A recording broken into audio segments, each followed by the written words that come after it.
أعوذ بالله من الشيطان الرجيم بسم الله الرحمن الرحيم. I seek refuge with Allah from the Satan the accursed. In the name of Allah, most kind, most merciful. Respected ulamas, respected elders, sisters and brothers, ladies and gentlemen, Assalamu alaikum. May God's peace be with you. I welcome you to this meeting. Hear Deedat speak on Rushdie. It is indeed a great honor for us all to have Sheikh Ahmed Deedat amidst us once more. The internationally renowned Muslim scholar of the Christian Bible will share with us some of his experiences. He will tell us how in South Africa, with a Muslim population of less than 2%, they were about the first to succeed in having satanic verses banned, and how they were able to have Rushdie stopped from entering that country. We must bear in mind, sisters and brothers, that a British passport holder does not need a visa to enter that country. And South Africa is the country where apartheid is practiced. Ladies and gentlemen, it is also a privilege for me to introduce to you our chairman for today, Brother Sharif Malnik. Brother Malnik, alhamdulillah, embraced Islam some 10 years ago. He is a lawyer holding a Juris Doctor from the US. He is a successful international businessman and presently resides in London. Sisters and brothers, Mr. Sharif Malnik.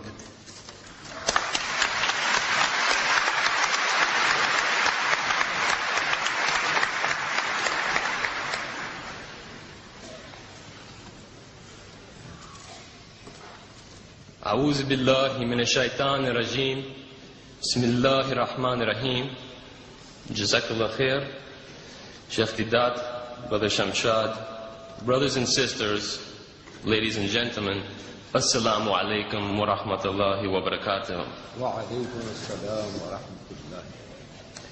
Before I introduce the honorable and distinguished speaker, I have been asked to read this to you. Satan, being thus confined to a vagabond, wandering, unsettled condition, is without any certain abode, for though he has, in consequence of his angelic nature, a kind of empire in the liquid waste or air, yet this is certainly part of his punishment, that he is, without any fixed place or space, allowed him to rest the sole of his foot upon. Has anyone here actually read or heard this passage before within the last 12 months? Could you, with a show of hands, please? Has anybody actually heard or read this? One. Yes, I see one and approximately 6,000 people here. This is actually the first page, the grand opening, the prologue, if you will, of the satanic verses. It is really the great hoax of the 20th century, that with over 1 million copies sold, with people willing to defend that book with their lives that no one has actually read the book. And if someone says they have read it, I'm sure they don't understand what they've read.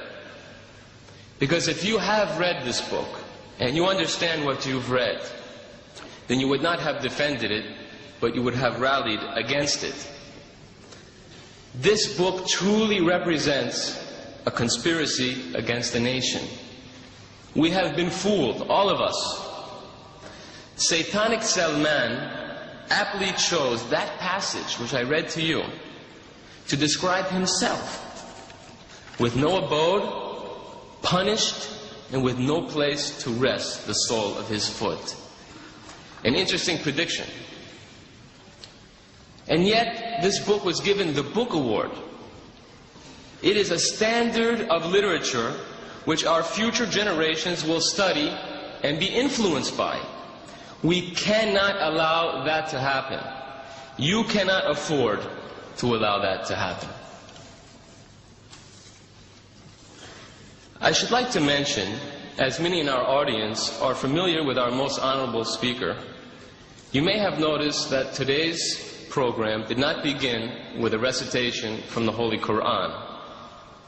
This is most unusual for our prolific speaker, as you are probably aware if you have seen any of the 65 videotapes produced by Sheikh Deedat and his organization, the Islamic Propagation Centre International. The Holy Quran will not be recited today because the speaker shall deal with the actual contents of the satanic verses.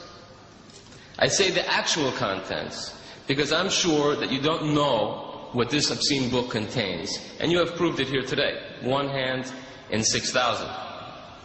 It is the vulgar nature of the satanic verses which precludes us from reading the Holy Quran to open the program today. But, ladies and gentlemen, somebody has to do the job. Do not despair. Sheikh Ahmed Deedat is here with us today, and he has done the job for us. He is the first person to deal with the contents, the actual contents of the satanic verses, however distasteful this may be. He is not afraid to dirty his hands. For, in order to remove an impurity, one must necessarily dirty one's hands. Let us remember that it is Salman Rushdie and his defenders who have provoked and necessitated this response. I would like to warn the audience that passages from the satanic verses will be read aloud. These passages are offensive to every decent man and woman. Unfortunately, there is no other way to properly deal with this subject.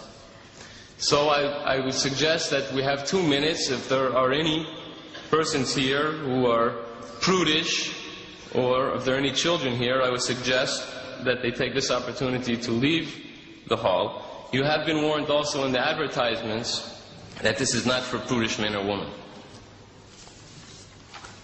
It is necessary to lay out a few ground rules under which we shall operate today. We ask, or rather insist, that you remain calm and orderly. Do not attempt to break the stage security perimeter.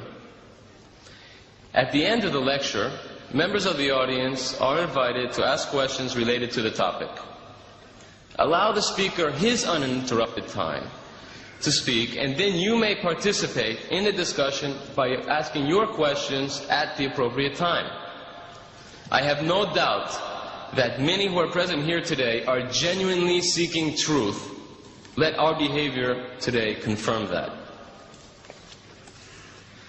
It is my great privilege and honor to introduce a world-renowned Muslim scholar of the Christian Bible and comparative religions, director of the Islamic Propagation Centre International in Durban, South Africa, the author of dozens of books, a great lecturer and debater who has debated with Jimmy Swaggart, the United States evangelist, Professor Clark, Dr. Robert Douglas of the Zwimmer Institute, and so on and so on. His credentials are too numerous to list here. Ladies and gentlemen, brothers and sisters, respected elders, may I present Sheikh Ahmed Deedat.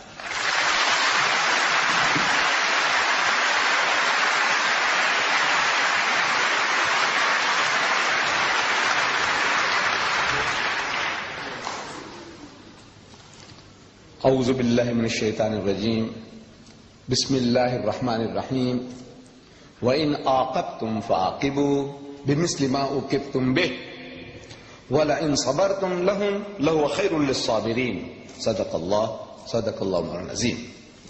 Mr. Chairman and brethren, the subject that has been advertised, as you read it in the paper, was not the original topic of discussion this afternoon. The original topic, as we wanted to advertise, was the subject of this book. Each and every one of you have it. If you have it in that envelope, please take it out. Have a look at it. Everyone is supposed to have this booklet. The cover, it says, How Salman Rushdie fooled the West. That is how we wanted to advertise, in two colors, which we had planned. We sent it over, the negatives, for publication. But the so-called British Free Press, they couldn't stomach it. How Rushdie fooled the West. They said they won't advertise that. They won't take our paid adverts. Believe me, I am talking about your great country, which stands for freedom of speech and expression. For who? Not for everybody, for certain selected groups. This innocent advertisement, how Rushdie fooled the West, they couldn't stomach that. So we had to change it for their benefit to say, a challenge to the giants of the British literary world. These giants, the so-called giants, who are standing in support of Rushdie, I have been reading their statements. They said, never mind what he says, we support Rushdie. Never mind what he says. He is a god. He is their god today. Whatever he says, we support him. How can you deal with people like that? He said, come forward. Now I want to educate you. I want you to know what he says, because you haven't really read the book. That is why you talk like that. An amazing thing, I'm telling you now, really speaking, nobody has really read the book. Muslims and non-Muslims. Because I'm meeting your people in this country, journalists. And I'm asking them, they're asking us, I'm asking them, have you read the book? Most of them say no. They are honest. But some of them, they said, yes, we have. So I asked them, what have you read? What have you read? He said, well, it's a very, very difficult book to read. I said, yes. So many people say that. What did you read? I will come to that. I will come to that in time. Now, this book came out in September 88, I take it. And there was a furore among the Muslims of Britain. A dear friend of mine here in London, by the name of Arfaq Malik, an attorney at law, a lawyer, he faxes some pages of this filthy, dirty, satanic work to me for my attention. And naturally, any Muslim, any decent person on reading what those pages contain would be infuriated, and I was infuriated. What to do? He said, this book should be banned. So we made an approach to the Director of Publications, the censorship board in South Africa, and showed him a few selected pages. And it did the job. It did the job. In a country where we are less than 2%, we have no vote, no voice. One white man can buy the whole lot of us out, lock, stock and barrel. One white man. That's what we are worth. And yet we were able to perform a miracle. We beat most Muslim countries to the draw, except for India was the first. I feel that there will be hardly anybody here who can contradict me, that we were the second nation in the world to have the book banned. South Africa, the land of apartheid, the polecat of the world did it. How was it done? These selected pages, we take them over to the director and say, sir, have a look at this. The Satanic Verses, page 461. You don't have to worry. This book is an instruction book, is an instruction manual. When you read it, some of the pages and things that you miss out, you'll find them here. This is an instruction manual for you all. He reads, nigger eat white man shit. Nigger. You know who he's talking about? The Africans. He eat white man shit. You know this word shit. It was so difficult for me to use here, in this very hall. There was a debate and I wanted to use this word. And I skirted around and around, beating around the bush, and I couldn't come to it. I couldn't say the word shit. But now I have to say shit because I have to quote him. I said, now you know, human dung, you know, cow dung. What the hell? Therefore you were warned. You were warned. He says, look, please, if you are hypersensitive, don't come.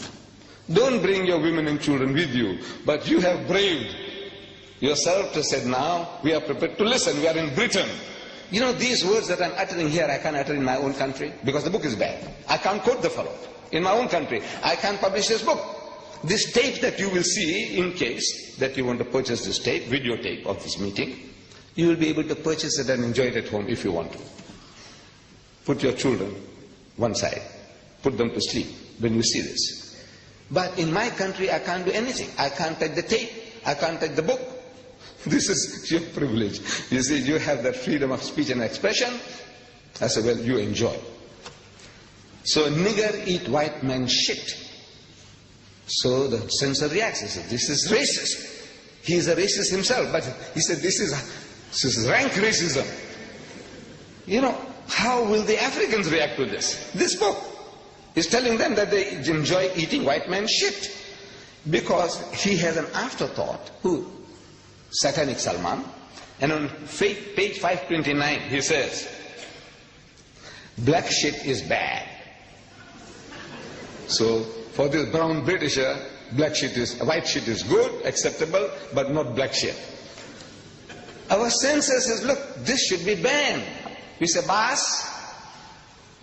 You say boss. We say boss. That's his language. You say boss. This is your privilege. He says, you know, boss, sir, master. He is coming to South Africa to promote his book. He says, no, we can't have him. He says, boss, this is your privilege. So the book is banned and he was banned from coming to South Africa.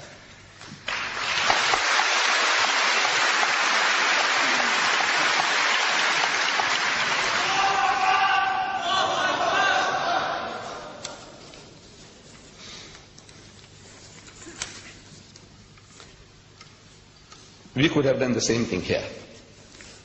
You see, but we didn't really read the book. It's an amazing thing. Nobody really reads it. You see, we get worked up emotionally. This is human nature. Something that hurts us, we have no time to think. If I was here with you during those days, I would have joined you. In your marches, in your crying, in book burning, I would have been one with you. But you see, I'm at a distance.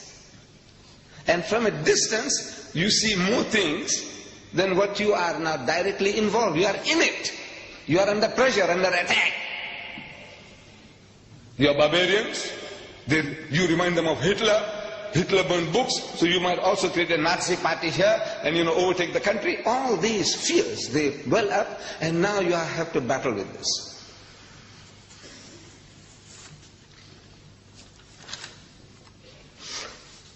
Now I am qualified to speak on this for a number of reasons. Number one, you see, I am an elder brother of yours. To some of you, I'm an uncle. Some of you can call me grandpa. I'm an old man. number one. Number two, I have read the book. Nobody can say, well, look, did you read the book? And say, no, but this is what people say from here. Say, so no, I read the book. Number two. Number three, I'm one of you. You see, to everybody, I'm a South African. But if I tell you that I carry a document with me, a British passport, 63-year-old passport, you believe it? There would hardly be a single senior citizen in Britain who would be having a British passport 63-year-old. If you open it, you'll see my picture when I was 9-year-old, what I looked like then. And I cherish it. Well, by God, I cherish it because of that picture more than anything else. But now I value it. I'm a Britisher by birth and by holding a British passport. I would be looking forward to the pleasure of creating a senior citizens, British passport holders of 60 years and more. If your father or anybody, your grandfather has got a passport 60 years and over, let me know. We would like to create a society in Britain. So I am qualified. Now what?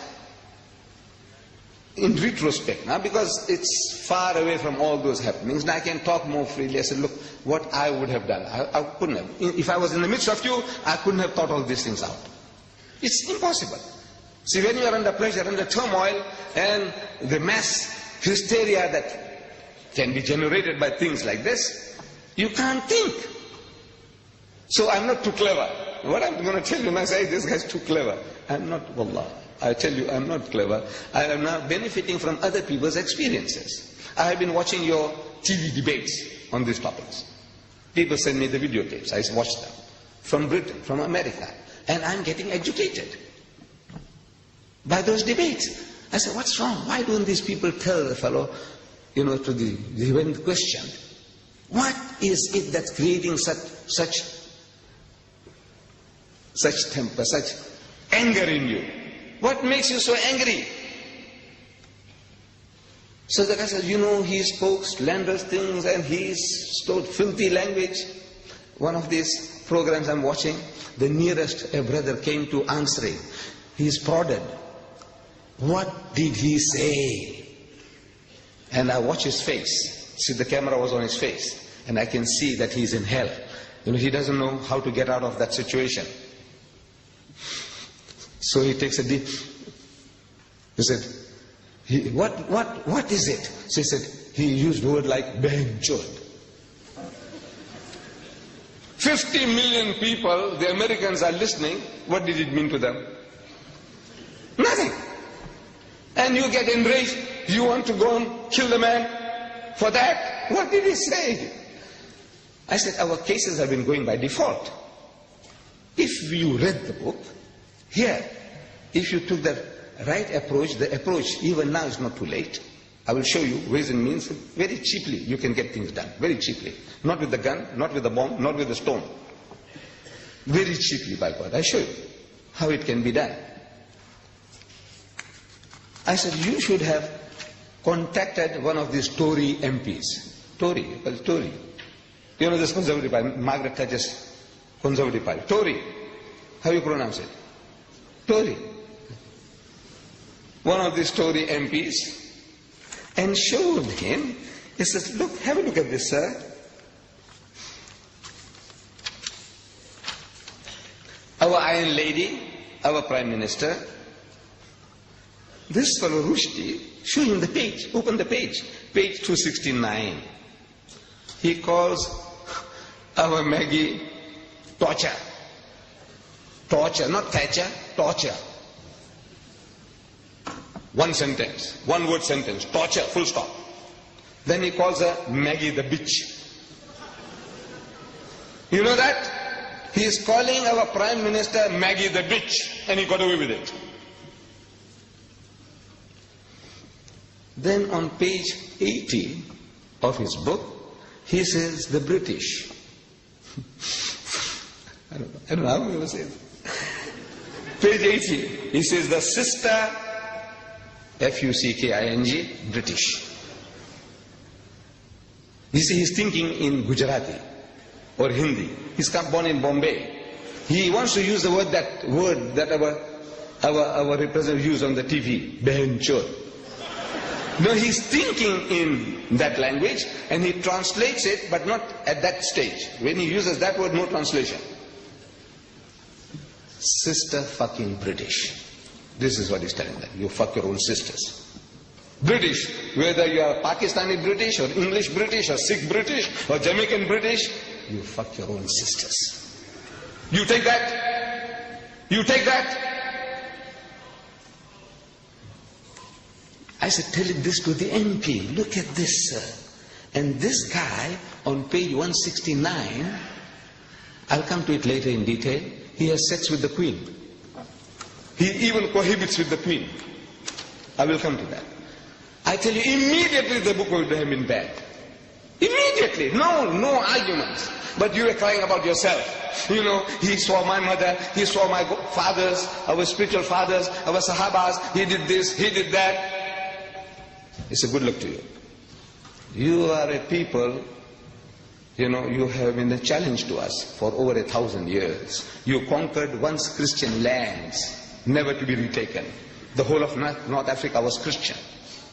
Whole of North Africa, Egypt, Morocco, Algeria, Libya, the whole lot was Christian. The whole of the Middle East, Syria, Palestine, what you call Lebanon, all this was Christian. You came and ruled Spain for 800 years.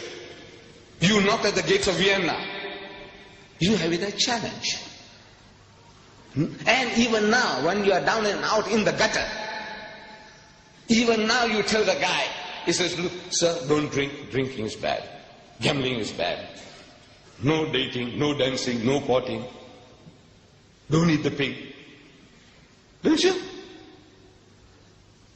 Wala taqulu salasa. Don't say Trinity.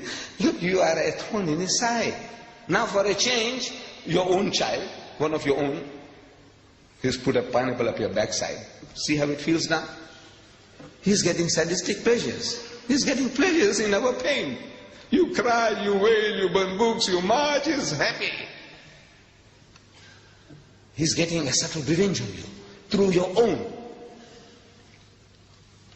The way was to turn the tables. Bas, I don't know how you address them. I don't know how you address them yet. I would say, Bas, Pakka Sahib, look what this guy is saying about you. Not about me, my mother. About you, your mother, your sister, your wife, your daughter. You show him and you see how he reacts. Some fellows tell me that the British are insensitive.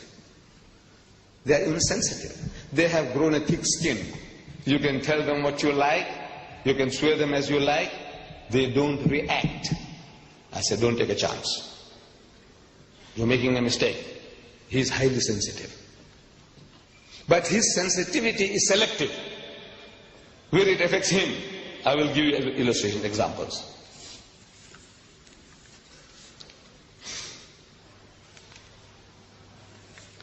Right. So generally, they pose us the question, have you read the book? And when we say no, they have a big laugh. They have a big laugh. Now for a change, you should ask them, have you read the book, sir?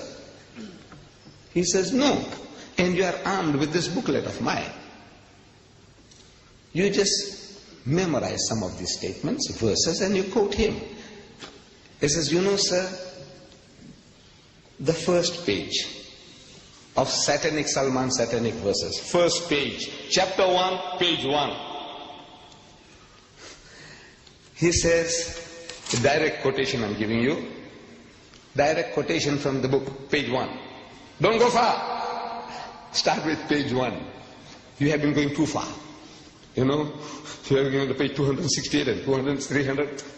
Don't go that far. Start with page 1. If you have been reading, you can start with page 1. Even before page 1, you can start with his prologue. His prophecy about his own destruction. Not a place to rest his foot upon. No place for him. No peace. That's what he's saying. He's prophesying somebody is making him to write. Say, look, this is your end. This is your destiny. That's the first page, really. But he doesn't number it. So we take chapter 1, that page, first page, he says, proper London. This place here, London? Are we in London?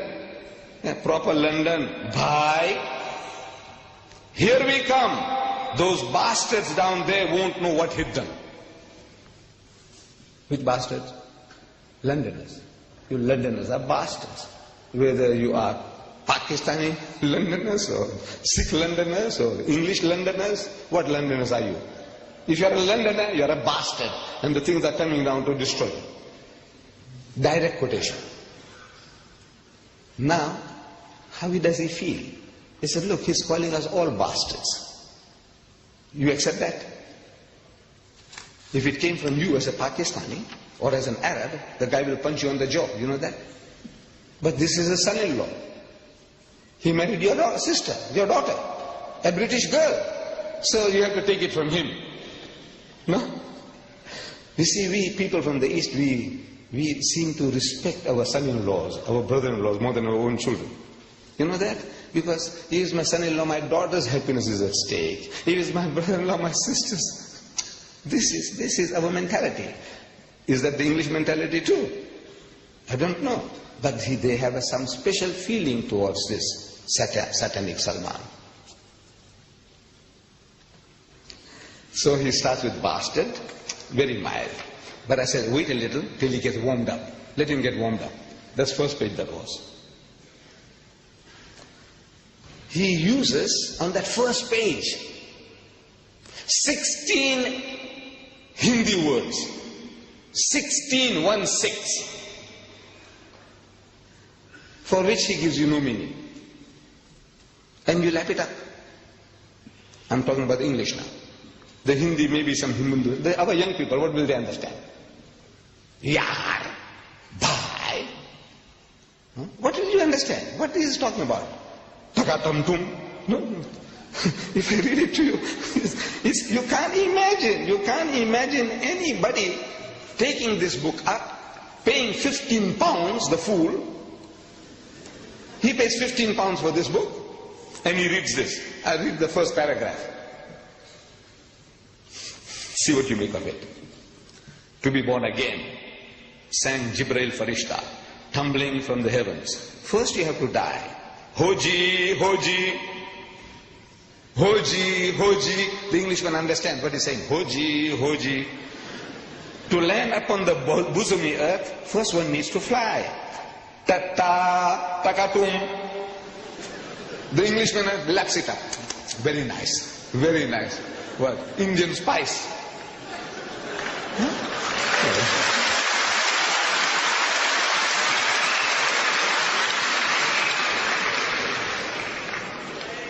Still the paragraph is not finished. How to ever smile again? If first you won't cry. How to win the darling's love? Mister, without a sigh. Baba, if you want to get born again, just before dawn, one's winter's morning, New Year's Day, or thereabouts, 2 real, full-grown, living men fell from a great height, 29,002 feet, towards the English Channel, without benefit of parachutes or wings, out of a clear sky.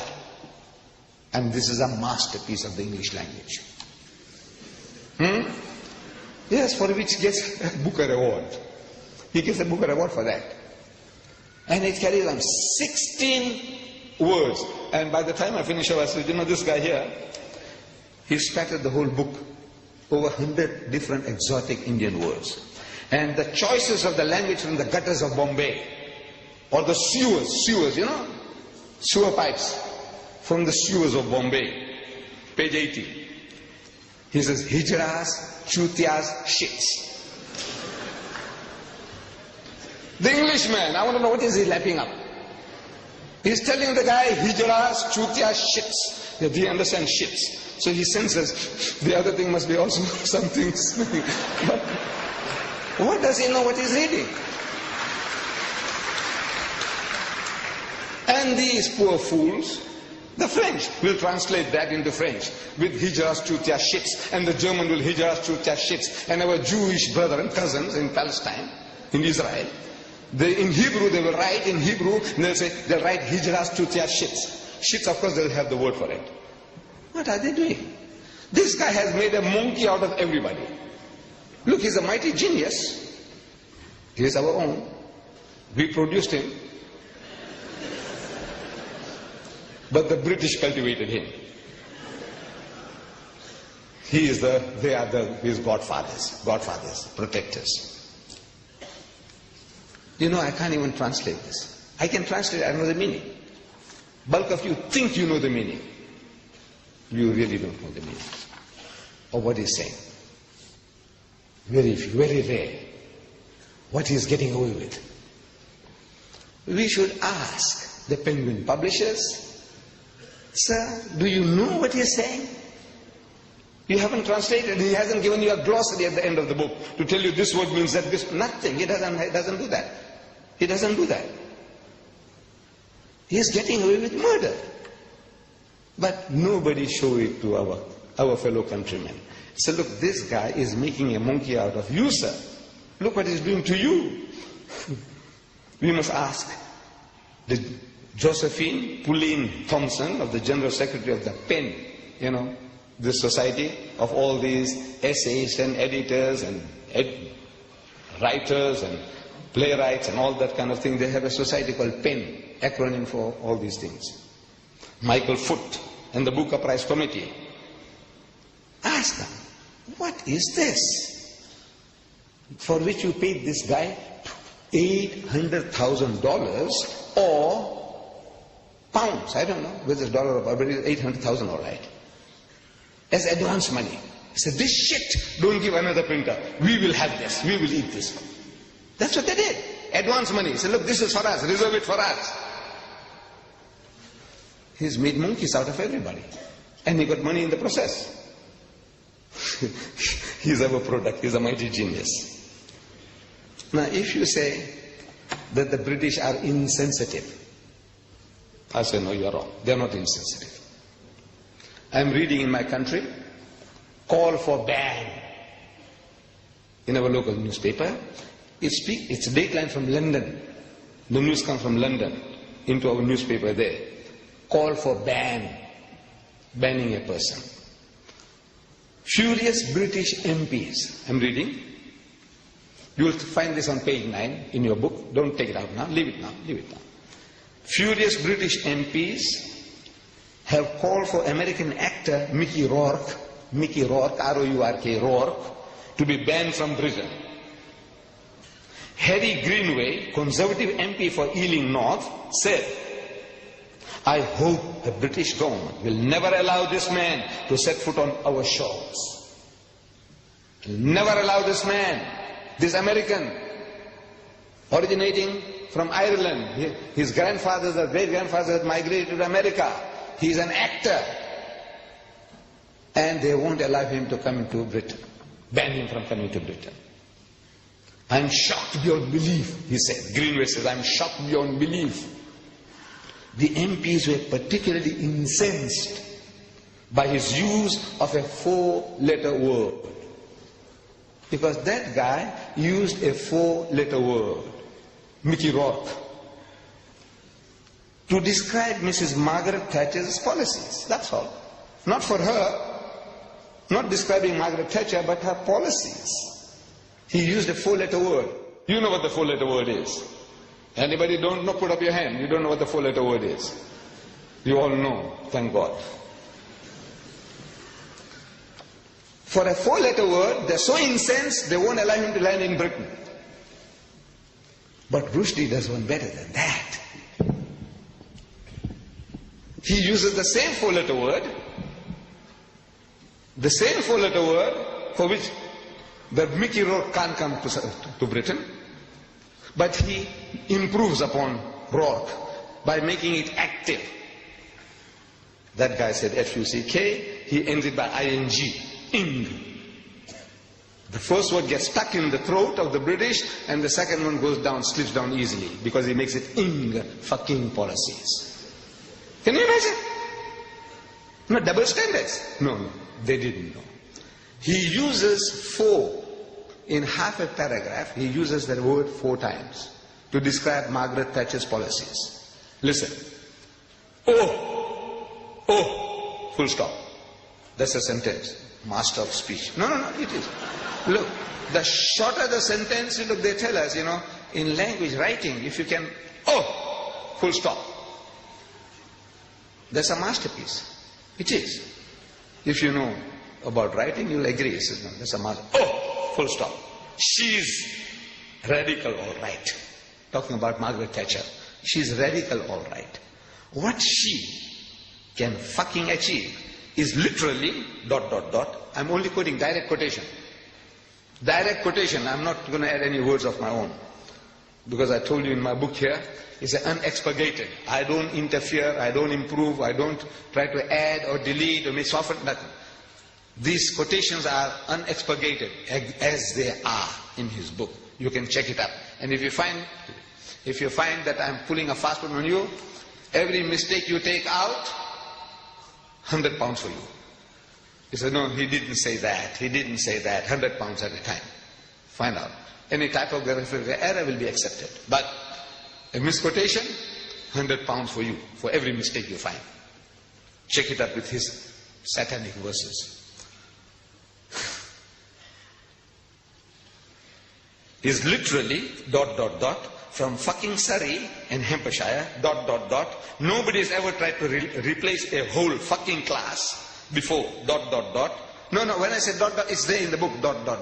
3 dots ... This country, your Britain, that's stuffed full of fucking old corpses. Page 270, 4 fuckings in half a paragraph. And the British accept it. You know why? Because they don't know. You didn't educate them. You didn't show it to them. This is what I want you to do. This little booklet. Any guy who talks to you says, sir, come and have a cup of tea with me. Look, sir, what does he say? How does he speak? About us, about our people.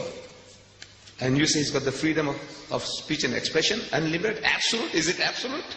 He can swear anybody's mother. He can swear you. Ask him, is it right?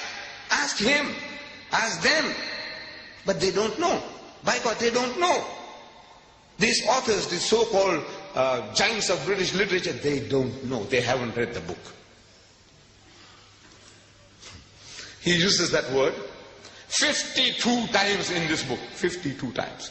F-U-C-K-I-N-G. 52 times. Open page 11 now. That book of mine. Open page 11. Page 11. You must have the book with you. We made it that every seat that one would take will have a book there. Page 11. You have a look there. Every letter of the alphabet. 52 times he's used that filthy, dirty word. 52 times. One for each week of the year. He didn't miss that. One for every week if you take it up. Kalma padho uska. One for every week. 52 weeks in a year. One for every week. Starting with A, and the A. And the A, you see it there. Fucking A. Full stop. Page 245. And carries on. Allies. Americans. Argentina. And the B. Beatles. Bedpan. And the C. And the C. Class. And again. Creep. Clowns. Commandos. You got the pages there. Look, check it up. If one statement is false, £100 for you. You can mint money without costing you anything. Next page, page 12. You see, and the diff, and the F, and the D. What I think? What? You want me to go through it? You want me to go through with this? Huh? And he wins a Booker Award. He gets $800,000 advance money for this. Literary masterpiece. No, you read it. What can I say? I'm forced to say, fucked up the English language. The bastard.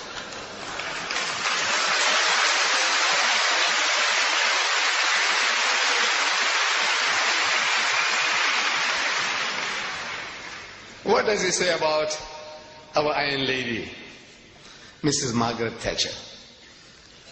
You know, I don't know why. My wife, she is not educated.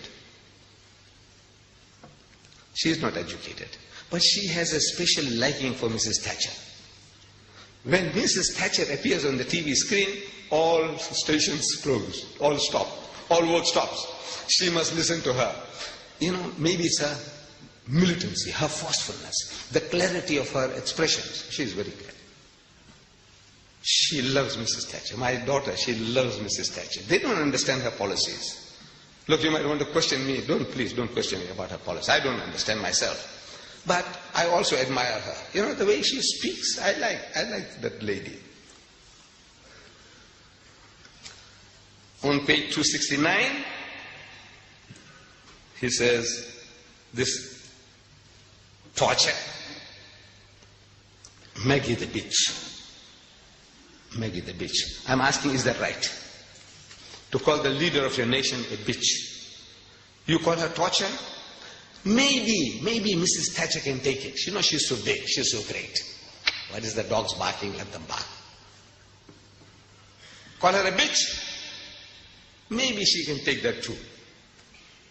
But I'm asking, the feelings of her dear son, Mark, you tell him that you are a son of a bitch. Because if mother is a bitch,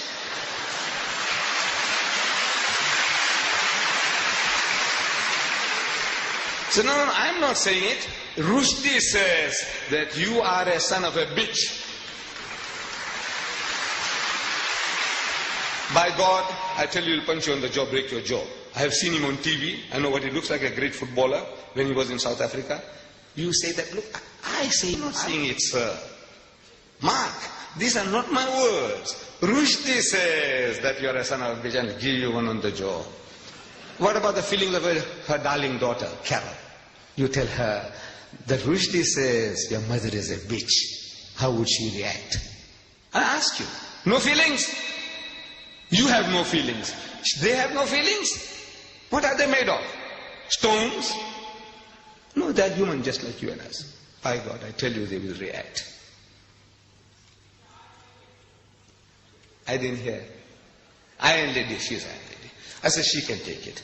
But now, what does Islam say to that? What does Islam say?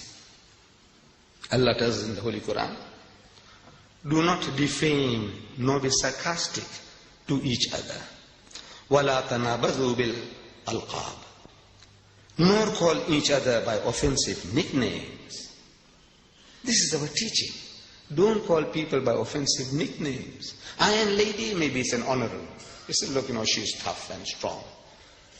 She can do more than a dozen men's job. She's great. She takes it as a compliment. Torture, is that a compliment? It's not. It's distorting Thatcher to torture. Allah says in the Holy Quran. Where? In Surah Hujurat. Where do you find Hujurat? In the book. In the Quran. How do you find Hujurat? I said, look, if you have this book, you must have it. You live in this country without this book? I don't know what I can tell you. This book here by Abdullah Yusuf Ali, this translation, at the back of it has a very comprehensive index. Somebody gives you a reference, Hujurat, and the H, look for Hujurat. It will tell you chapter 49. 49 is easy to find because every page is numbered. Every page is numbered. Once you find 49, I say ayah number, verse number 11. Easy to find. So you read the وَلَا تَنَابَذُوا بِالْأَلْقَابِ. And do not call people by offensive nicknames. Teaching you. Or another place under slander. Don't slander. Give you references. Don't backbite. Gives you references. What do you want to know? Anything you want to know, everything here is on your fingertips. And this is your privilege to have this for £5. Almost 2,000 pages for £5. There are fools who are paying £15 for 547 pages. This satanic Salman's satanic verses, 547 pages, thick, these are thick pages, cheap paper. They are out to mint money. The cover is beautiful. The cover as this is very beautiful. It is beautiful. You know, I mean the coloring, the production is good. There is only a piece of paper. This is hardcover, solid, gold written. This is paper, but however, it looks very nice. 547 pages of filth, rubbish for 15 pounds. This 2,000 pages, 5 pounds. 2,000. This is Fletcher Bible paper. But most of you, I know you haven't got it. You haven't got this book. You have to arm yourself. They are available outside. We made it easy for you. Don't go start hunting for this book. You won't find it at Foyles. If Foyles had it, they'll charge you 50 pounds. Make it impossible for you to buy. 5 pounds outside here is highly subsidized. Get it. For yourself, for your neighbor, for your employer, as a wedding present, as a birthday present. There's no better gift you can give to your family, friends, and even to your employers, even the non-Muslim. 5 pounds, 5 pounds, 5 pounds. Take them, one at a time, 2, 4, 5, 10, take them. Keep them. Maybe you might not be able to repeat it. 5 pounds for 2,000 pages. This is 15 pounds for 547 pages. This filth and rubbish. So Allah says, don't defame people. Don't call people by offensive nicknames. What about bitch? Calling a person a bitch.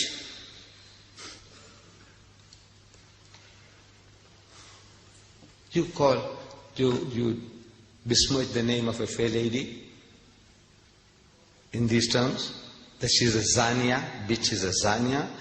Other words, softer words, they call them tat, they call them call girls, call them hookers, whore, harlot. This guy, he calls her a bitch. In the house of Islam, anybody making such an attack upon anybody's personality, he must produce 4 witnesses. So-and-so says a bitch, produce 4 witnesses, eyewitnesses. And after having given their evidence, under cross-examination, if one of them fails, only one out of 4, one fails, everybody gets 80 lashes. Everybody gets 80 lashes each. If one guy fails in cross-examination, this proof false, everybody gets 80 lashes. You call us barbaric. Tell him, this is barbaric. We want to protect your mothers, your sisters, your wives and your daughters from any kind of besmirching of their character. And you call us barbaric. We are barbaric. You are civilized. Everybody's mother, sister, daughter, wife, you can call them bitches, whores, harlots, what else? Hookers, tats. What else? What is this? What have you come to? You civilized people, cultured people. 80 lashes each. He does not even leave our queen, her majesty, the defender of faith. She is the defender of faith. Our queen, my queen, as a British subject. My queen. He has sex with her. Listen to this spicy piece. We should read to the British. Look, this is what he says. He doesn't even spare our queen. Chamcha. I'm quoting, direct quotation. Chamcha, that's him. If you read the whole book, then you know he plays different roles. Like Dr. Jekyll and Mr. Hyde. He goes as Jibril Farishta, that's him. Chamcha is him. But in both cases, he's like Mr. Hyde. You saw Dr. Jekyll and Mr. Hyde, he's Hyde all the time. But he makes people to say words. Chamcha. He makes one of his characters say. Chamcha. He found himself dreaming of the queen, of making tender love to the monarch. She was the body of Britain. Who? The queen. She was the body of Britain, the avatar of the state. She is the avatar, the spirit of the state. And he had chosen her, joined with her. He joined with her. In holy matrimony? In what? He joined with her. She was his beloved, the moon of his delight. Page 169. What is he saying? He joined with her. You might find some of these clever elects, who come along and say, look man, you are exaggerating. You don't know what you're talking about. Join could mean in prayer. They'll all pray together. Hallelujah, hallelujah, hallelujah. I said, please, please, please. You see, every book is its own best commentary. Every book. You ask any Christian, he will tell you that the Bible is its own best commentary. I will say the Quran is its own best commentary. And by extension, the satanic verses is its own best commentary. The book itself, if it can reveal the secret to you, you don't have to look for it outside. The meaning, you don't look for it outside. Let's see how he uses the word joined in another place to tell you what he means. In case you misunderstood, you're so dense. Or such a pervert, you want to exonerate anything he says because he's your God. Whatever he says, you say, no, I support him. So if you want to support him, now listen now. He says, I'm quoting, direct quote, page 479. Wild donkeys, fucking wearily and dropping dead, still conjoined. Joined, conjoined. What did he say? What did he do to the queen? What did he do to our queen? You take it? You accept it? You are not inferior, you don't feel hurt? There's something wrong with you. If you live in a country, you must be loyal to that country. Otherwise, get out. If a country is worth living in, it is worth dying for. Otherwise, get out. You have to be loyal to your rulers. This guy here, what he does to our queen, and you don't feel enraged. There's something wrong with you. There's something wrong with the British. Tell him so. There's something wrong with you, boss. I think what has happened to you? Cry with him. Cry for him. Cry. Make him to cry. Cry with him. Don't cry about yourself. Cry for him. What this guy has done to him. His benefactor, his godfathers and his godmothers. What he's doing to them.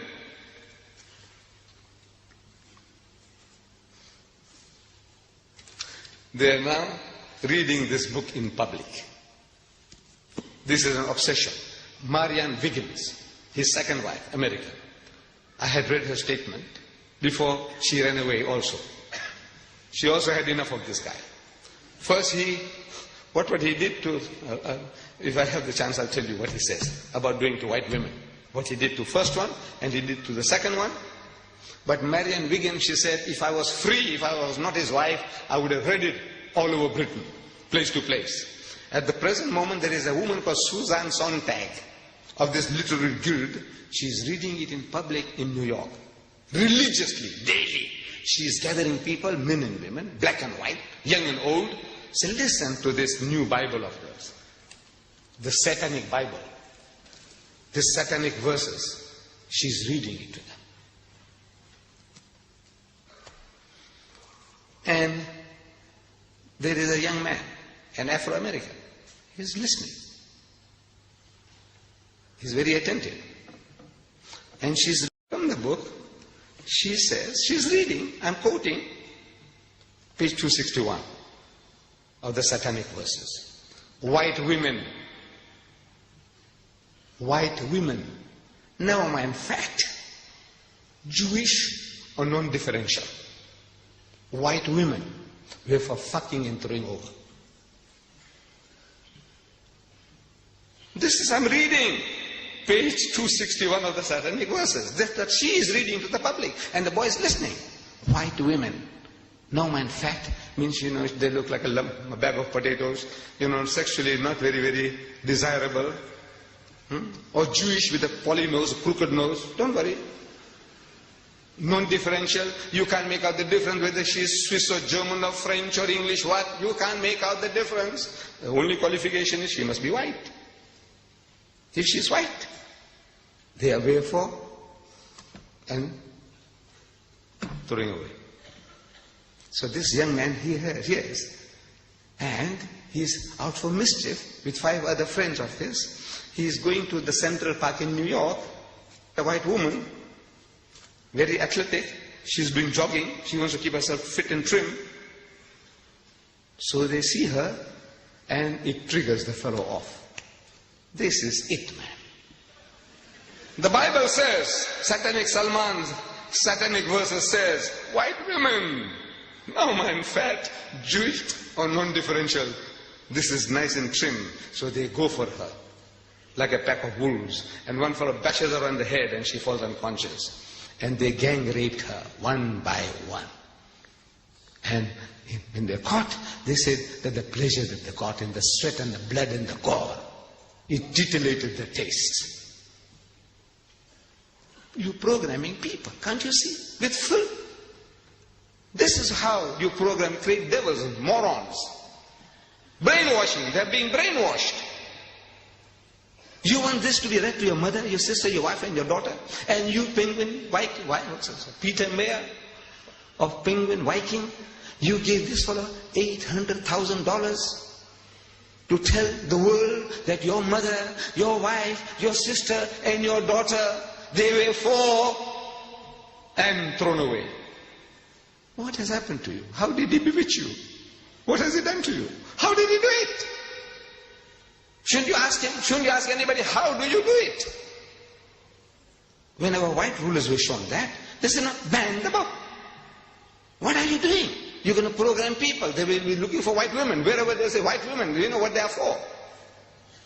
So they went what is called wilding. On the 8th of May, Times Magazine, if you can lay your hands on it, it says wilding, new word. They invented a new word. Means they went wild, they went berserk. Like a pack of wolves smelling blood. What are you doing? What are you doing to the world, to mankind? And Mrs. Thatcher, just recently, I'm reading this, Monday, September 11th, Maggie says no to sex investigation. I don't know whether you read in your newspapers. Dateline from London again. She says no to sex investigation in Britain. There is a society or a body, it says Mrs. Thatcher has said no to plan for the biggest ever investigation into the sexual habits of Britons. They want to know the preferences of the British men and women in sex. This is no, Maggie says no, you shall not do that. I admire her for that. By God, I admire her. She's Muslim. She's Muslim-like. Maybe she's reading the Quran.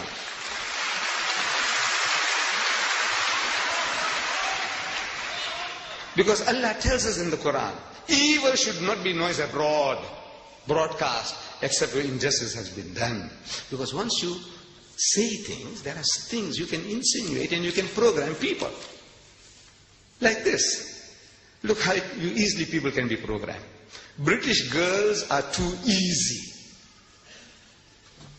British girls, I'm reading from Sunday Times, one of the leading newspapers, Sunday newspapers in South Africa, dated July 9th, it says British girls are too easy. Latin lovers reckon there's no skill in chatting up British girls because it's too easy to get them into bed. The Italian stallions in the holiday resort of Rimini hold a Playboy of the Year contest, earning points for each girl they make love to. They have a contest. Prim, Catholic Italian girls merit 10 points. If you get a prim Catholic Italian girl, if you get her into bed, 10 points for a bonk. One bonk, you get 10 points. French girls, if you can bed a French girl, you get 6 points. And if you bed a German Fraulein, you get 5 points. But British tourists are worth just 1 point.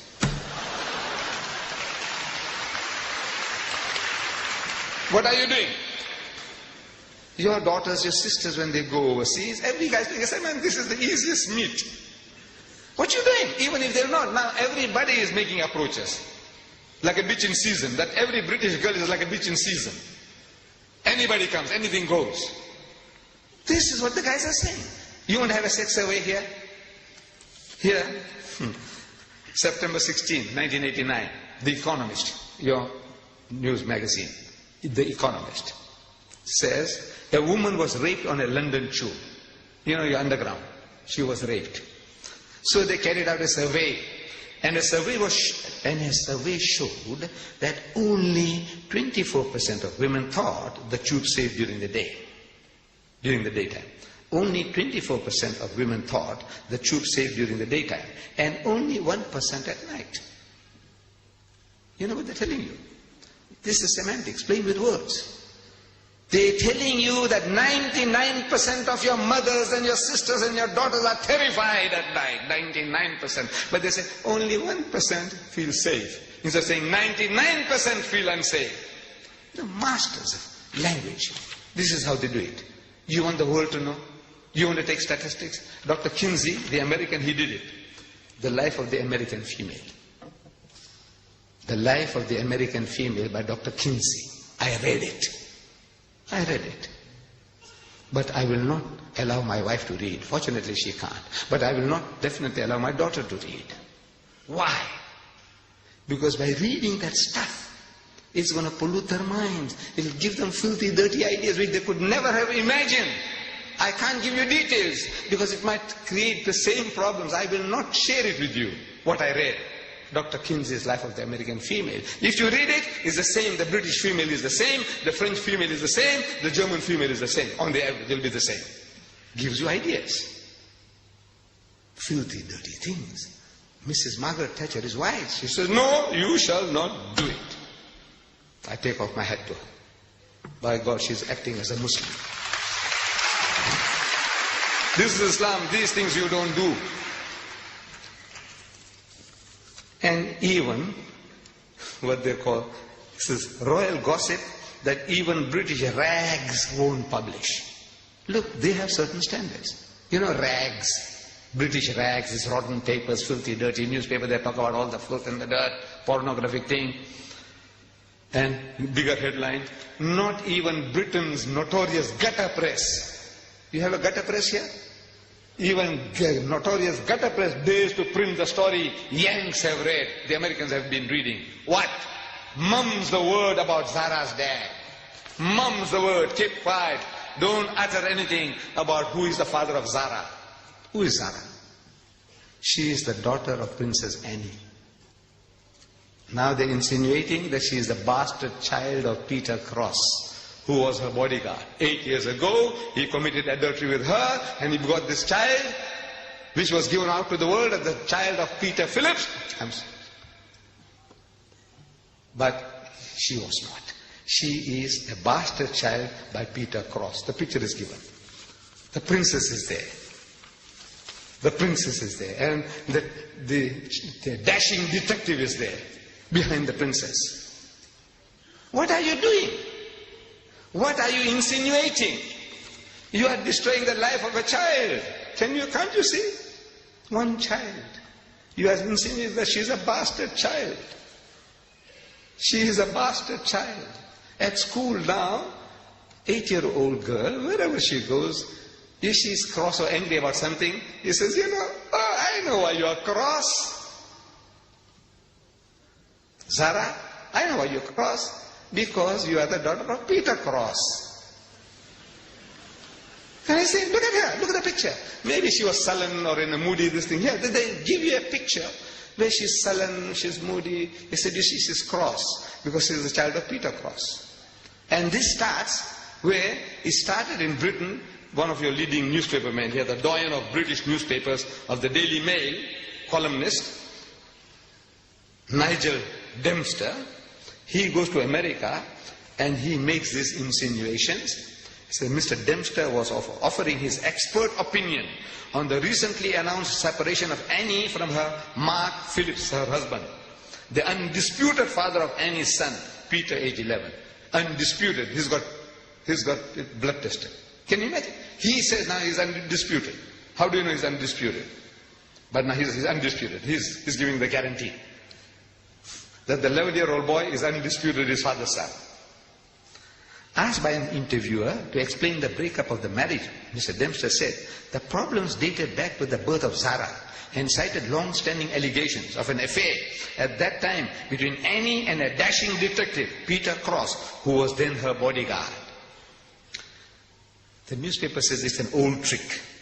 Get the story published over here, means in America, first, and then you can write about it at home in England. You say, the Americans say, I'm not saying anything. The American newspaper said that Zara is the bastard child of Peter Cross. Can you do that? In the house of Islam, can you get away with that? By God. But this we want to protect, we want to help you, we want to teach you, but you can't teach, you can't help if you don't know the book yourself. We don't know our own book. We don't know the games that they're playing to be warned. Once you know, you can deal with the matter better. We are told, Allah tells in the Quran, Ya ayyuhallazina amanu, so you who believe, Ajtanibu kathiran min az-zann. Say, avoid of much of suspicion as possible. Inna ba'da dhanni ithmun, because in most cases suspicion is a sin. Wala tajassasu, and do not spy upon one another. Wala yakhtab ba'dukum ba'da, and do not backbite or slander one another. Ayuhibbu ahadukum an yakula lahma akhihi maytan. Is there a single one of you? Is there one of you who's prepared to eat the meat of his dead brother? That's what you are doing.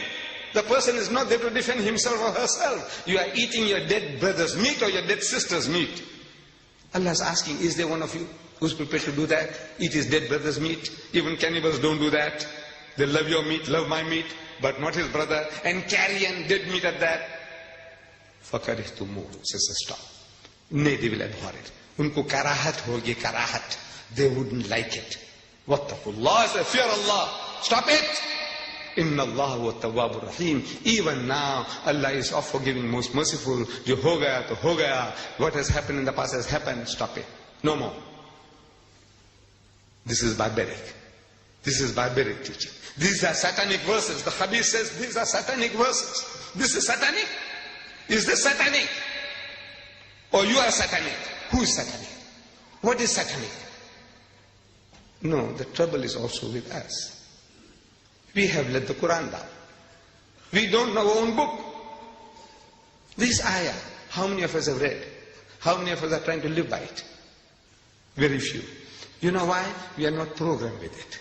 To be programmed, you read, and you become aware and implement it in your life. This was from Surah Hujurat, again, chapter 49, ayah number 12.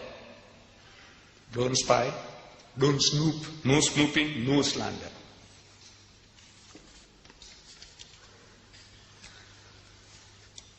This guy, he spares nobody. He spares nobody. This is some type of sickness. I think there's a special word for it. A man who hates everybody, anybody, everybody. Even himself. If you read, he hates even himself. There's something sickness. He is a case for a psychiatrist. But he is an evil genius for writing. And there are conspirators at work. Conspirators, people are conspiring for this. They want this to be done. They want this guy to do. They gave him advance money beforehand. So come on, man, write this book. It's a grand idea that now you can slaughter the Muslims with filth. I said he spares nobody. Even my Hindu cousins. My ancestors were Hindus. I come from Bombay, India. My ancestors were Gujarati Hindus. I'm thanking Rajiv Gandhi. We all Muslims, we must thank Rajiv Gandhi for banning the book. But I'm telling him in my little booklet, I said, Rajiv, you have done yourself a great favor.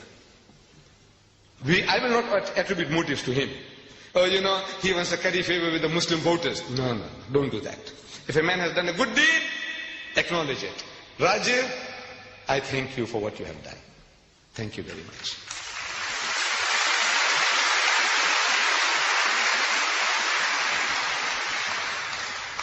But this is the benefit of a good act. If you do something good, the benefits, the rewards are so much greater. You are actually helping yourself. I said you have done yourself a great favor by banning the book. Because in that book, maybe he didn't know, maybe the Hindus don't know, that he hasn't spared the gods of the Hindus. He hasn't spared the gods. On page 539, he says, a direct quote I'm giving you now. Here was a lecherous drunken Rama. the God of the Hindus. Rama is the 7th incarnation of God, according to Hindu philosophy. Krishna is the 8th incarnation of God. Buddha, the 9th incarnation of God. Rama, here he calls him lecherous, obsessed with sex, drunken, alcoholic. Rama, and a flighty Sita, his wife, worshipped by millions of Hindus as a goddess. She is a flighty woman. Flighty doesn't mean flying away from sexual approaches. Flighty means one who is easily excited, easily aroused sexually, like a bitch in season, randy. This is what he's saying, flighty. Go and look up your dictionary at home. Flighty. Flighty doesn't mean flying away, flying into illicit sex. And while Ravana, the demon king, was depicted as an upright and honest man. The devil is an upright and honest man. The gods of the Hindus, he is a lecherous debaucher and drunkard. And his wife is a whore, harlot. That's what he's implying. Jibreel, that's Rushdie. Now he's taking the role of Jibreel. He's Jibreel. Gabriel. Jibreel is playing Ravana. He plays the part of the demon king, but as a saint. The saint he makes into a devil, and the devil he makes into a saint, and he takes the role of the devil becoming a saint. George explained in fascinated horror, looks like he's trying deliberately to set up a final confrontation with religious sectarians, knowing he can't win. Look, he's writing, Rushdie is writing this. A prophecy about himself, that look, he's doing this. He's trying to create a play within a play, a dream within a dream, so he can get away with this. I was only dreaming. You know, when he had sex with the queen, he was only dreaming. He didn't literally do it. That's how these perverts will say, look, he was only dreaming. I said, you khabis, when he wrote it, he wasn't dreaming, was he?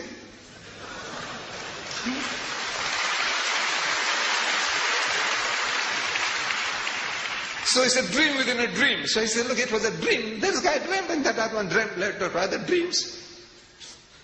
He says, a final confrontation with the sectarians, knowing he can't win, that hell he'll be broken to bits. Page 539. That he will be broken to bits.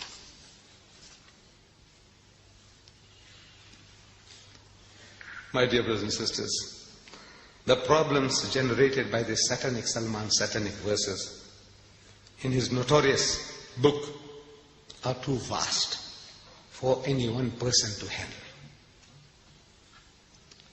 Please, let me conclude that if such are the priests, these are the priests, the prophets of these atheists and agnostic people, these are their gods. If such are the priests, like Rushdie and his fellow travelers, with the Bible like the satanic verses, God bless the congregation. And if such is the congregation, then God bless our queen. God save the queen.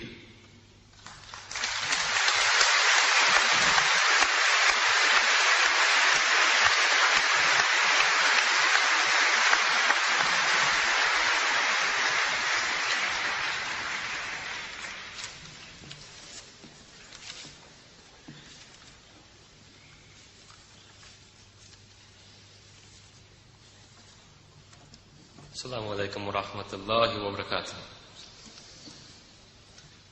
We are most grateful to Sheikh Ahmed Deedat for presenting his views and analysis of the satanic verses. Jazakallah khair. It has been truly enlightening. How Rushdie fooled the West. How true. Weren't we all fooled? We shall begin the question and answer segment of this program shortly.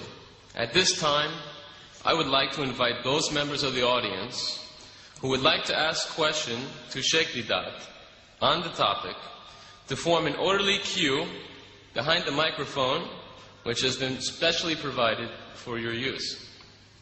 If we could come down the right aisle to form the queue, and then after you have finished your question and the question has been answered, if you could leave through the center aisle.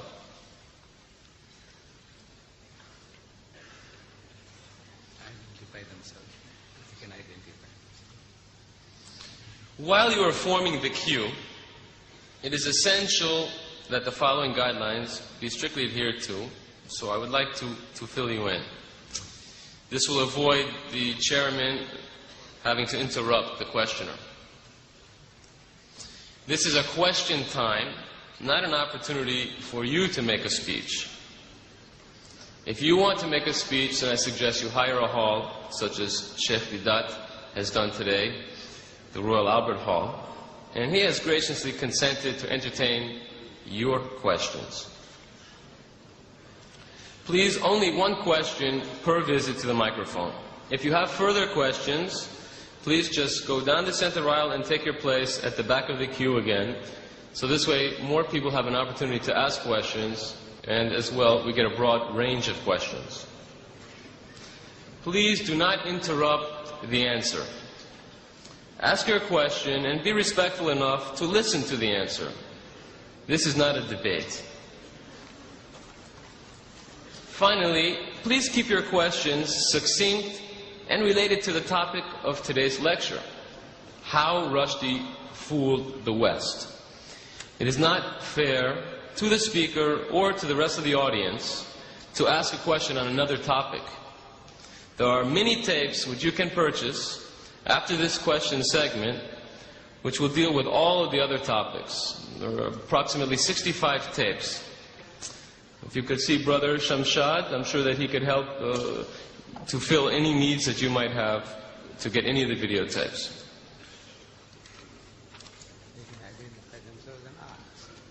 And also, if you would please, before asking your question, identify yourself and then proceed to ask your question. Okay. I think then we're ready for the first question. If you could please, sir, identify yourself and ask your question. So I'm Wahib Hassan, the student. Just like to ask, should Rushdie die?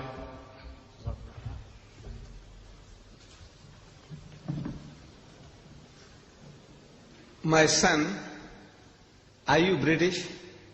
Are you British? Huh? You are a Britisher.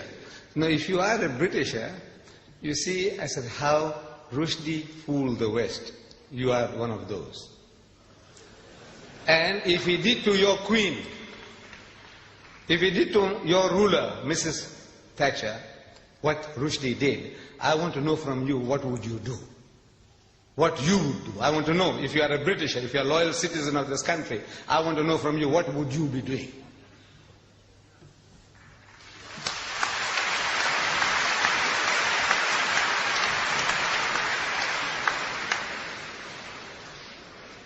Incidentally, the topic of should Rushdie die really is a separate topic. And there is a video cassette. It's Should Rushdie Die, the Islamic Verdict, which also is available outside. The next questioner, please. I would like to ask that whether satanic verses can be an insult only against Islam, or it is an insult against all religions, including Christianity and Judaism. And if yes, is it not a good idea to ask the leading figures among Christians and Jews to express their views, whether they agree with the content of this book or not? Because I personally believe it is not insult against only Islam. It is insult against all religions, including Christianity, Judaism, and Hindu religion. And the second thing I wanted to ask, because I or other people here might have the wrong impression that you are a supporter of any political figure, could you also clarify that point? Could you repeat the second part of your question, please? I or other people might have the impression that you are personally a supporter of certain political figures in this country. Please clarify also that point. Thank you. The second question first. I have no affiliation with any political parties or any religious groups. I am a Muslim, and I stand here as a Muslim and I speak as a Muslim.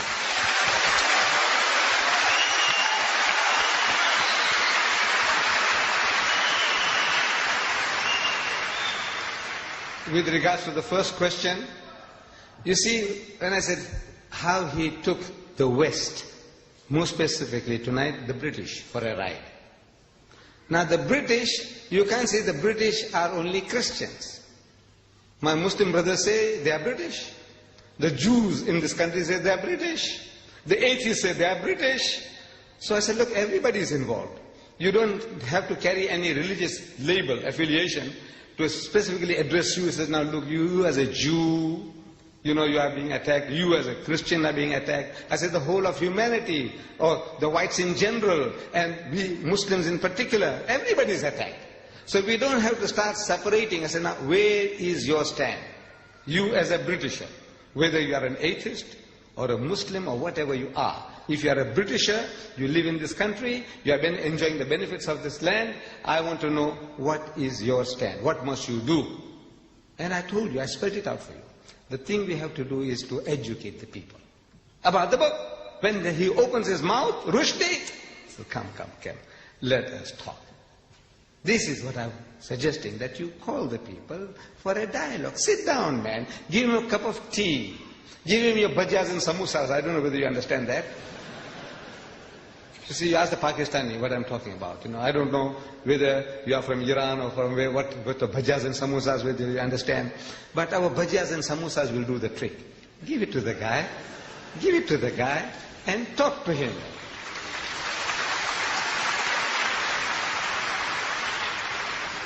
Inshallah, job will be. I 100% agree with what you say, and I think it's a very good idea that in rational debate it's pointed out that this book is insult against all the religion, not only Islam. The whole of humanity, the whole of humanity. Could we have the next questioner, please? Would you identify yourself, please? Assalamu alaikum. My name is Khalil. I am British. We say Rushdie how he fooled the West. But so far, you know, Mr. Deedat mentioned he's a genius. To me, my judgment after what I've heard from you, he's an idiot. But countries that back him, he has been insulting to so many religions, Hindu, Christian, white, and so on. Now, for them to back the book, what would you call those people who support him to let the books go on? Me, as a Muslim, I say he should be banned from writing. Because he has caused... The thing is now, you educate the people in power. I said they will do the rest. If you had shown to Maggie what he says about Maggie, you didn't do it. You didn't do it. You didn't tell the people, he said, look how he's abusing our queen. Did you? Anybody did it? Did anybody go and tell the people, say, look what he's doing to our queen? They are tolerant in this country. This is the problem. What? They are tolerant. They can accept, like we say, the Iron Lady. There isn't a Britisher you can go and tell him that he's the son of a bitch. You go and tell him and see how tolerant he is to you.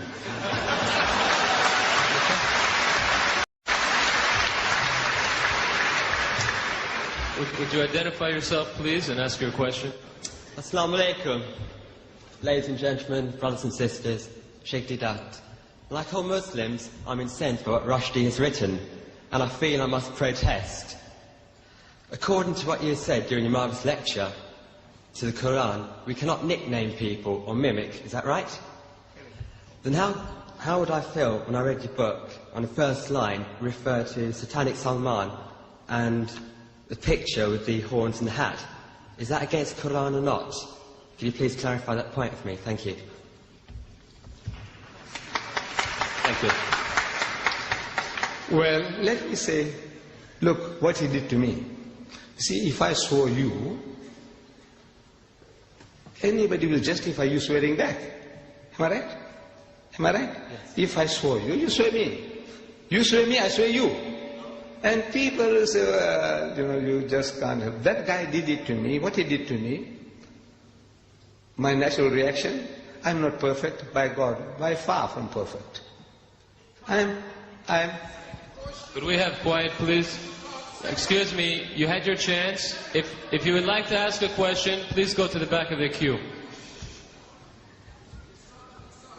Would you please be quiet? You had your chance to ask 3 questions. Now, why don't you line up? Why are you sitting there like a dead duck, Why don't you line up there? You get your turn. You.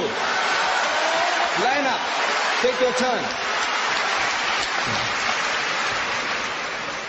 Then we know who you are, what you're talking about. See, shouting from there. Now he's discussing strategy. How?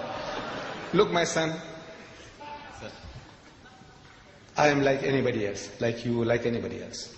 I am no saint. And I am not perfect. I am telling you, this is what Islam teaches. I, you, everybody, we must try to the best of our ability to live by it.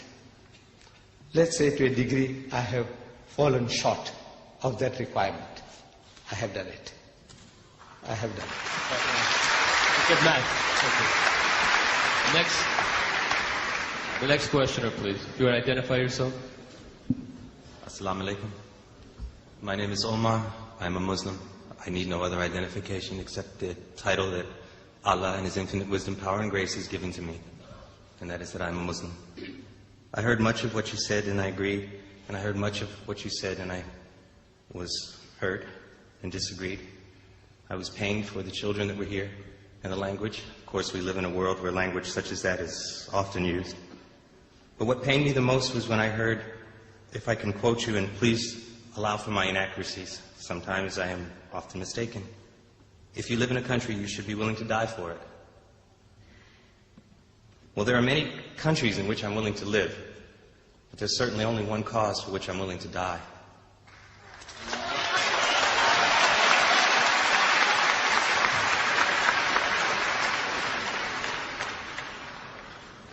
Please clarify yourself if you could. Yes. Thank you. You see, I made a statement that if a country is worth living in, it is worth dying for. I did say that. Islam teaches us that if you can't live, you can't practice your religion, you can't do things right, then you make hijrah. Allah tells in the Quran that His earth is vast. For provision, He will provide for you. Make hijrah and go. Go somewhere else. You have no right to remain in a place now. If you are not allowed to practice your faith, your iman, our thing is now, if you are not in a position to practice your deen, you must get out. That is all.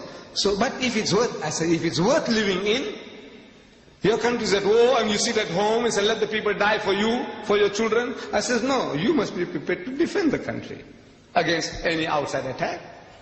Right is right, wrong is wrong. But you owe certain loyalties to your country. If you are in Pakistan, you have to defend Pakistan. If you are in Saudi Arabia and there's conscription, in my country there's no conscription for the black man. But if there is, I can't help it. He said, look, if you live in this country, you have to fight for this country.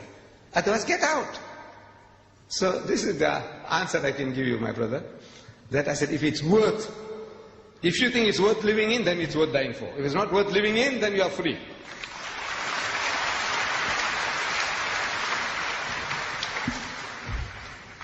Assalamu alaikum. Brother Sheikh, in bracket, Professor Deedat. In your opening speech earlier, you mentioned the course you took in South Africa relating to this satanic Salman. I think I am in full support of what you did, and I am very pleased with the success you got. But will people, say in predominantly Muslim countries, and also Muslims living in this country, follow the same course? Viewing that the book was written here, published here, which means all those actors, the Queen, the head of state, and other leaders who were accused or abused, have read the book, presumably, or some others have read it and translated it to them. They knew it and yet they allowed it to be published. So if they didn't object to it, we as Muslims living in this country, though I'm not British, but I'm living here, should we not protest to defend our own religion, our own faith, our own belief? May I know what you think about the action of our brothers and sisters in Bradford, who really brought us to light to defend our cause? Thank you. I think you missed the point when I said that if I was here with you when this turmoil was taking place, I would have joined you in your marches, in your crying, in your book burning. I would have been one with you. Did I say that? If you remember, I said that. I would have been one with you. But now I said I have an advantage. I was far away, and I was taken some time for me to see things. In other words, now I can formulate ideas, which you in the midst of turmoil, sitting on a hot stove, you can't do. It's not your fault. I'm not blaming anybody that, look, why couldn't you do what? I said, look, the reason is you were in turmoil. You are on the run. Like Jesus Christ. You see it in the Bible. The man is on the move. Every time he opens his mouth, people want to stone him. So he's on the move.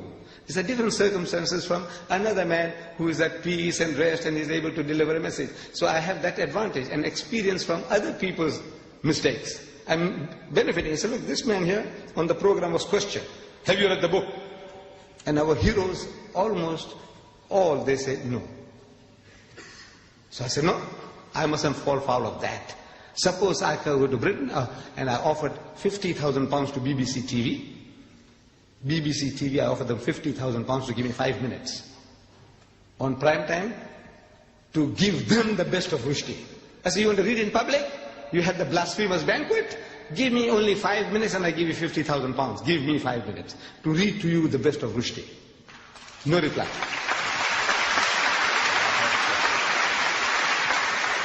I offered ABC and PBS TV in America $50,000 for 5 minutes. Give me 5 minutes. Why I'm able to do that is I'm benefiting from my other brothers' mistakes. They made certain mistakes. I said, I won't do that. You know, I might just share this with you. I think Sheikh Sadi Rahmatullah alayh, one of our great philosopher poets, he was asked, he says, where did you learn all these good manners from? Your good manners. You know, you're such a perfect man that we see, well behaved. Where did you learn them from? So he said, I learned them from the unmannerly. So how can you learn manners from the unmannerly? He says, no, you see, everything I see in the other man that I feel is not right, I won't do it. So this thing you did like that, I won't do that. That mistake you did, no, I won't do that. So I learned my good manners from the unmannerly. What do you? So I was only benefiting from other people's mistakes. That is all. Thank you very much. You are great. Next questioner, please. Could you identify yourself, please? Assalamu alaikum. I have no question, but a request. A request only to Dr. Deedat, what he is doing in this world, to be translated one share which I will decide and invite everybody to come in speaker corner. Nikal kar khankaon se, Dr. Iqbal says, Maulana Nulabi Kashmiris, in Kashmir is translated in Urdu. Nikal kar khankaon se. Sir, could you ask your question? Ada kar rasme shabiri ke fakre khankai hai fakr anjud giri. आप सबका काम है निकल जाए घरों से, बालकों को, मस्जिदों को, जहां कोई एक सफेद मिलता है उसको इस रुश्ती की शैतानी से आगाह करें. Please translate in English.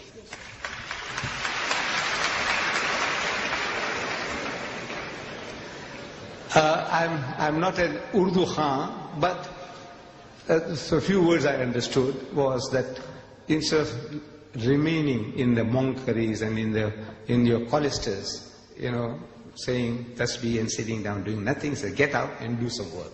That is what is. In essence, that's the message.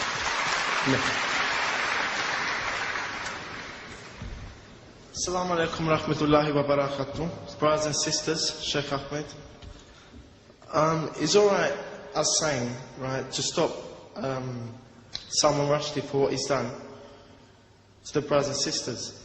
But don't you think he's done the damage already to us? Don't you think what he's done already is very bad already? So don't you think that if we did see him, our natural reaction would be to do something to him? Wouldn't you think so? For what he's done to us? You are a Britisher? Yeah. No. Your feelings are my feelings. Yeah. Can we have the next questioner, please? Would you identify yourself, please, sir? Assalamu alaikum wa barakatuh. After all the things that Salman Rushdie did, said, and would he be allowed back into Islam? Would he be allowed to accept Islam again? You see, accepting Islam, this is in the hands of God, whether Allah accepts. If you commit murder, rape, whatever, you commit a crime. Now, if you make istighfar, repentance, sincerely to Allah, Allah can forgive you. But in the house of Islam, the Sharia takes its course. Allah can forgive, but the Sharia won't forgive. You committed a murder, deliberate murder, you deserve to die. Life for life. But in the hereafter, your recompense is there. Allah says, all right, okay, you sincerely repented, I forgive you. That's his prerogative. But the Sharia has no right. The Sharia won't allow you to forgive if you do a crime.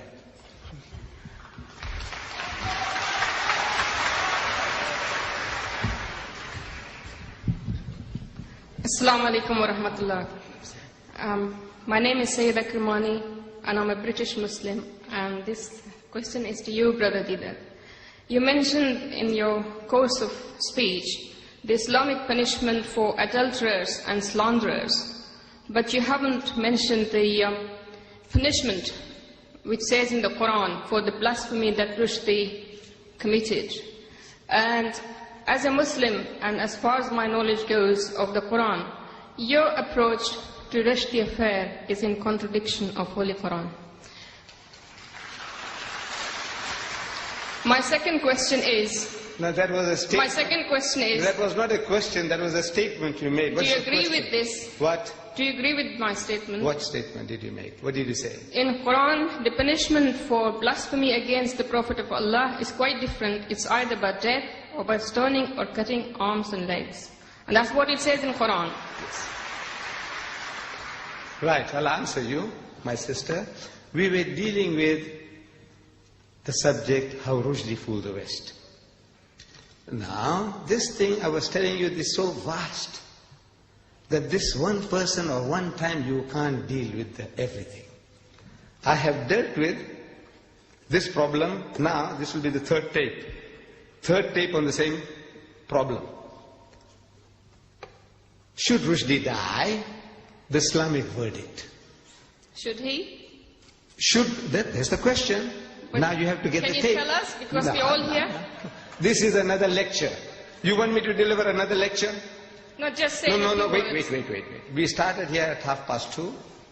It's 4:30 now. This will take another 2 hours.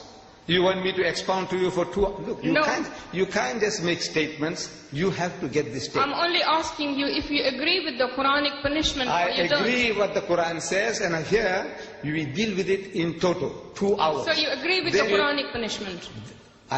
How, as a Muslim, how can you disagree? That's all I want. I think that...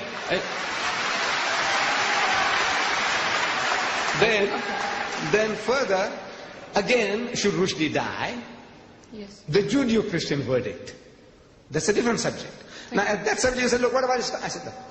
When I was talking about Islam, he said, what about... I said, look, wait a minute. You see, there are people who can make 100 different statements in 15 minutes.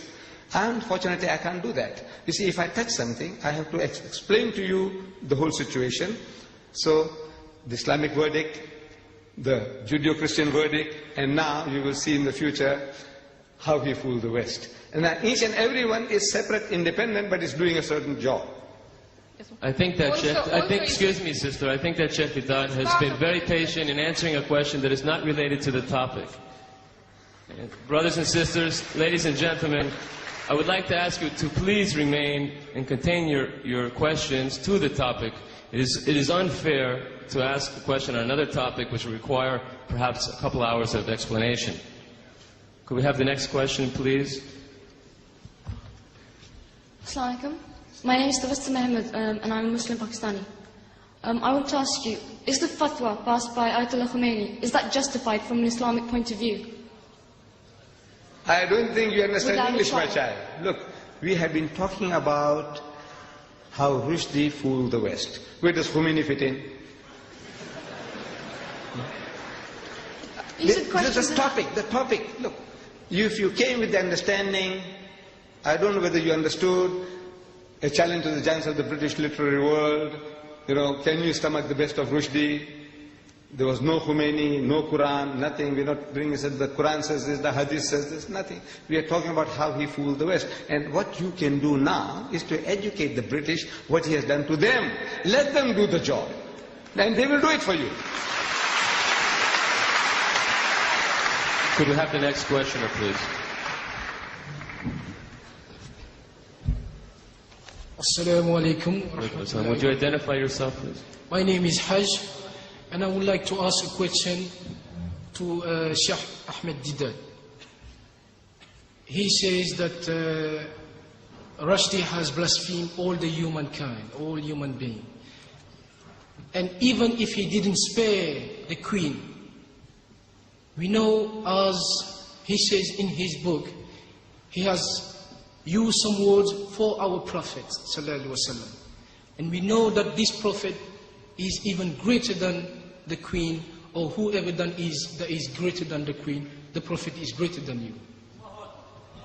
I would like to know, Mr. Ahmed Deedat, as a Muslim, because something good went on and some books have been banned.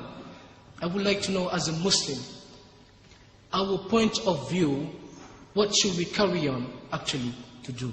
Because many questions, the real question that is to be asked is whether Salman Rushdie is a Muslim or he's not a Muslim.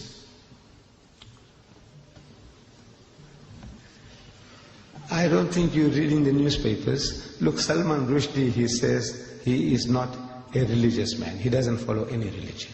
That's his verdict. He is out of the pale of Islam on his own confession. Well, now what do you want to go and ask him now? What will we ask him? He says he doesn't believe. Finish. It's over. That's what he says. He's a murtad. He's an unbeliever. So you can't treat him as a believer. What else proof you want from him now? I don't know, the whole world knows that he says he's not a religious man. He's not a Muslim. He says so. He was born in the house of Islam. You and I can be. But it's possible that you become a murtad. You become a Christian, you become a Buddhist, you become an atheist, and you still have Muslim name given by your fathers. So that's his case. So where do we go from here now? Thank you very much. Ready for the next question, please? Assalamu alaikum. My name is Musa from Nigeria on a visit. I wanted to ask a question which has earlier on been asked. We'll have an observation to do as regards the general behavior of the audience. I don't know whether that one will be accepted here. Observation. Do you have a question related to the topic, today's topic? I have a question which has already been asked and answered. We'll have an observation to do as regards the general behavior of the audience. Yes, I think that we made that quite clear in the guidelines, that we don't have time for observations, and I'm sure it's an interesting one, but Sheikh Deedat has rented the hall and has given his lecture, and now it's a question period. So if you have a question related to the topic, please ask it. If not, you'll have to keep your observation for another time. Okay, it's just an observation. It's not going to but thank you. It's accepted, thank you. We're ready for the next question, please. Assalamu alaikum. My name is Muslim Jafar Kaku. Can I first of all thank you on everybody's behalf for presenting such a different way to what satanic verses is actually saying. The second thing I wanted to say was, can you make sure or do some effort in helping us to give this book to each and every household in Britain as well as in America or in Western countries? We will try, inshallah, but we need your support. Can you make sure in helping us? If you can, by video as well.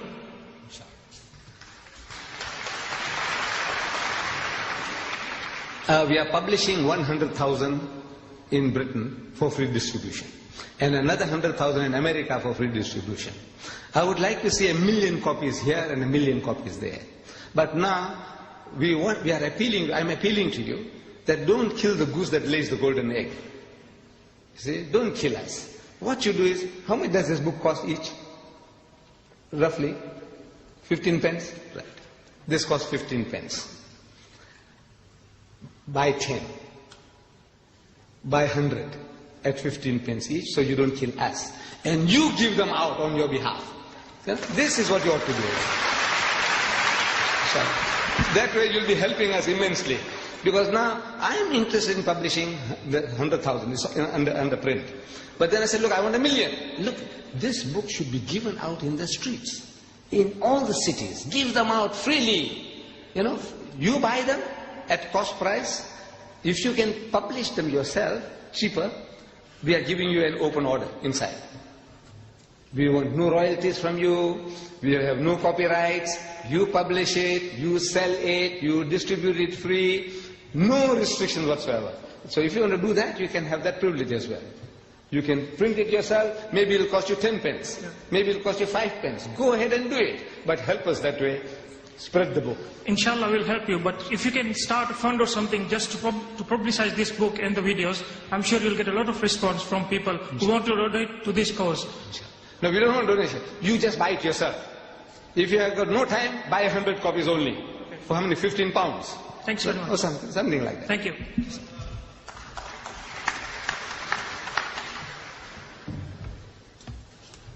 Assalamu alaikum, brothers and sisters. Assalamu alaikum, Mr. Deedat.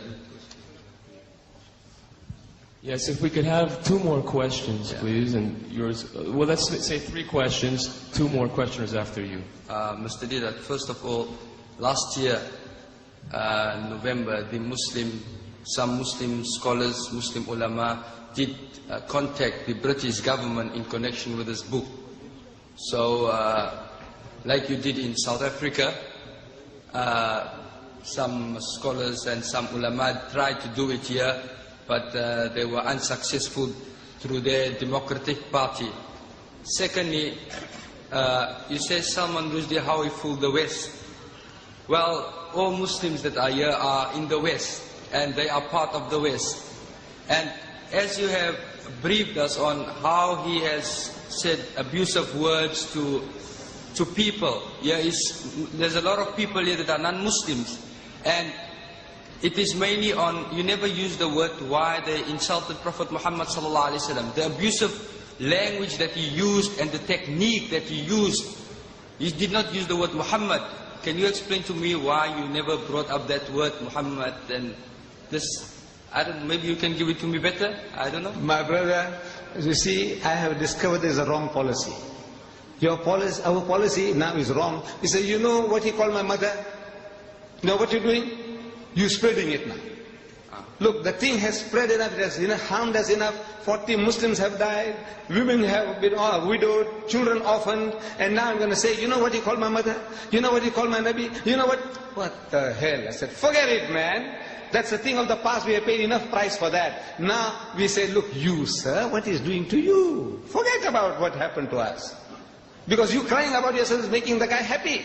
But you must Why be a fool? You are a fool when you say, now talk about yourself because he's feeling happy. Say, right, he did it to you. Forget that. That's a thing of the past. I know how I feel, how you feel. Because you must understand that there is non-Muslims also here. That's why they wanted to know why we... Don't waste time. Don't waste time. Go for the kill. Before we have the last 2 questions, I would like to take this opportunity, of course, to thank Sheikh Ahmed Deedat for all this time that he has given us. I'd also like to thank the organizers, Brother Shamshad Khan of the Islamic Propagation Centre International, and members of his team who have worked so relentlessly, especially Brother Khadim Hussein, Brother Saeed, and Brother Majid Dodi, to make this event a success. Okay, if we could have the next questioner, please. Yes, if everyone after the last questioner can really go and sit down, because we just don't have any more time to answer your questions. Yes, this is the first one, and there is one person after him. And everybody, I'm sure, it's so nice that you do have questions, but unfortunately we have to have some time to cut off the program. So there will be 2 more questions, this gentleman and 1 more, and the rest, if you could please sit down, and perhaps we'll have there will be other programs this week, and your questions perhaps will be answered at those. Yes, sir? My name is Mohammed Salim Dadabhai. I wanted to ask Deedat is why the Saudi government and the rest of the Arab world did not support the Iranian in order to stop these Salman Rushdie books.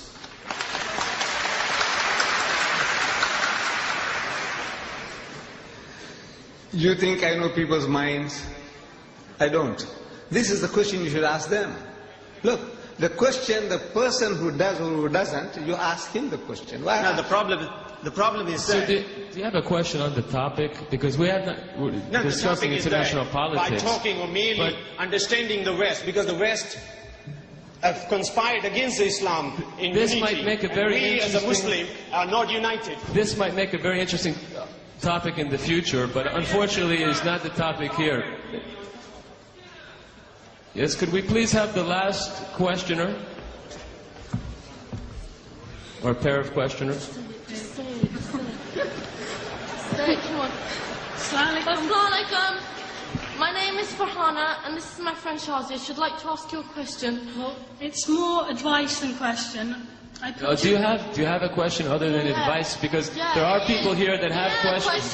You haven't heard it yet. I put 2 questions to my teachers in the school. It was one of freedom of speech, and I said, wasn't the last temptation of Christ banned in this country? Am I wrong? It was banned. So why isn't this book And being also banned? democracy. Wasn't the last temptation of Christ banned in Pakistan? And also wasn't satanic verses banned in Pakistan? Isn't that respect to Christians and respect to Muslims? And that's all we demand, respect. But what is your question? My question is, why was I called into the head's office twice, and the second time I was asked, if I carry on like this, fighting for Islam, I'll have to get chucked out? I mean, am I doing anything wrong? So why am I getting chucked out? If I do anything again, then I'm dead, aren't I? Yeah, and we want to know. I'm doing something wrong, then I'll stop. But isn't this for Islam?